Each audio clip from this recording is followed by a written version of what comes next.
शहजादी की 3 शर्तें। शहजादी नगीना बादशाह की इकलौती बेटी थी, इसलिए बादशाह उसे दिलो जान से चाहता था। वो नहायत ही हसीन और जमील और अक्लमंद थी। जब वो बड़ी हुई तो बादशाह और मलका को उसकी शादी की फ़िक्र हुई। उसी दौरान उसके लिए 2 शहजादों के रिश्ते भी आ गए। बादशाह को फ़ैसला करना दुश्वार हो गया कि उसकी शादी किससे करे। उसने इस बारे में मलका से भी मशवरा किया, मगर वो भी किसी नतीजे पर नहीं पहुंच सकी, इसलिए ये मामला हल ना हो सका। वो दोनों पड़ोसी मुल्कों के शहजादे थे। एक शहजादे का नाम शानदार था और वो नहायत नेक, अक्लमंद, बहादुर और बहुत खूबसूरत था। दूसरे शहजादे का नाम दिलशाद था। वो ना तो नेक और अक्लमंद था, ना ही बहादुर। उसने चुपके चुपके दिल में सोच लिया था कि शहजादी नगीना से शादी करने के बाद कोई साजिश करके बादशाह के तख्त पर कब्ज़ा कर लेगा। चूँकि शादी पूरी ज़िंदगी का मामला होती है, इसलिए मलका ने फ़ैसला किया कि वो इस सिलसिले में शहजादी नगीना से उसकी राय मालूम करेगी। वो जिस शहज़ादे को भी पसंद करेगी, उस शहज़ादे से इसकी शादी करवा दी जाएगी।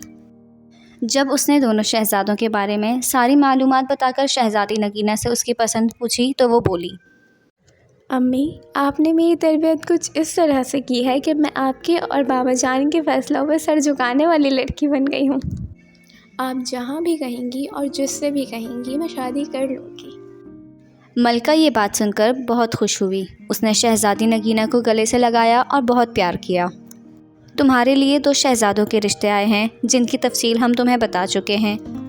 अब हमारी समझ में ये नहीं आ रहा किसे हाँ करें और किसे ना, तो तुम फैसला करके बता दो कि किस शहजादे से तुम शादी करना पसंद करोगी। अम्मी जान, शादी के लिए आपका जो भी फ़ैसला होगा मुझे मंजूर है। शहजादी नगीना ने धीरे से अपनी बात दोहराई। कह तो रही हूँ कि हमारी समझ में कुछ नहीं आ रहा। मलका थोड़ा चिढ़ कर बोली। फिर शहजादी नगीना कुछ सोच कर बोली, तो फिर ठीक है, मैं उस शहजादे से शादी करूँगी जो मेरी 3 शर्तें पूरी करेगा। जिस पर मलका ने उससे पूछा कि वो शर्तें क्या हैं। मेरी पहली शर्त ये है कि वो उस तालाब में तैर कर दिखाए जिसमें आदमखोर मगरमच्छ रहता है। मेरी दूसरी शर्त ये है कि वो चावलों से भरी एक पूरी देग खाए। मेरी तीसरी और आखिरी शर्त ये है कि वो सोता हुआ घोड़ा लाए और उस पर सवारी करके दिखाए। शहजादी नगीना ने मुस्कुराते हुए ये सब कहा, जिस पर मलका उसे हैरत से घूरने लगी और फिर उठते हुए बोली, मतलब ये है कि तुम शादी करना ही नहीं चाहती हो। मलका गुस्से से कहने लगी, तुम जानती हो कोई भी तुम्हारी ये अजीबोगरीब शर्तें पूरी नहीं कर सकेगा। तुम्हें पता है ना तालाब का आदमखोर मगरमच्छ कितना खौफनाक और बड़ा है। किस में इतनी हिम्मत है कि उस तालाब में तैर कर दिखाए। और फिर कौन सा शहज़ादा देख भर कर चावल खा सकेगा। शहज़ादे तो वैसे भी नर्म और नाजुक होते हैं, थोड़ा सा ही कुछ खा लें तो उनका पेट भर जाता है। और सोते हुए घोड़े पर भला कौन सवारी करके दिखाएगा। घोड़ा सोएगा या भागता फिरेगा।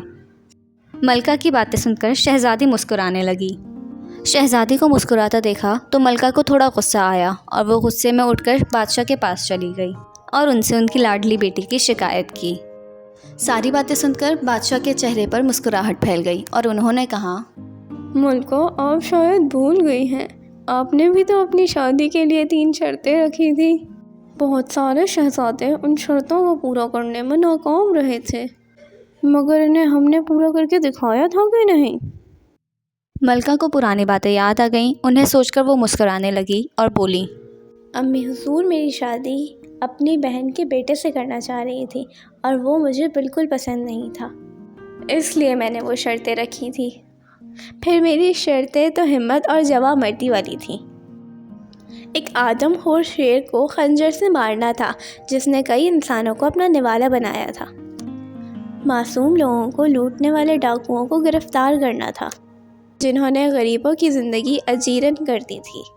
पहाड़ को काटकर एक नहर निकालकर किसानों की बंजर ज़मीनों को सैराब करना था। मुझे फ़ख्र है कि आपने वो तमाम शर्तें पूरी की।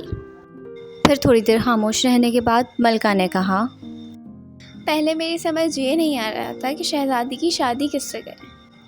अब ये समझ नहीं आ रहा कि उसे कैसे समझाऊं कि वो अपनी अजीबोगरीब शर्तों से बाज आ जाए। इस बारे में आपको फ़िक्रमंद होने की ज़रूरत नहीं है।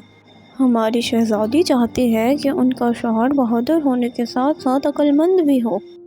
اگر کوئی ذرا بھی عقل لگائے تو شہزادی کی شرطیں بآسانی پوری کر سکتا ہے۔ ہم شہزادی نگینہ کی شرطیں دونوں شہزادوں کے سامنے رکھ دیں گے۔ جس نے بھی انہیں پورا کیا اس کی شادی شہزادی سے کر دی جائے گی۔ پھر بادشاہ نے ایسا ہی کیا۔ اس نے بگھی بھیج کر دونوں شہزادوں کو ان کے ملک سے اپنے محل میں بلوا لیا۔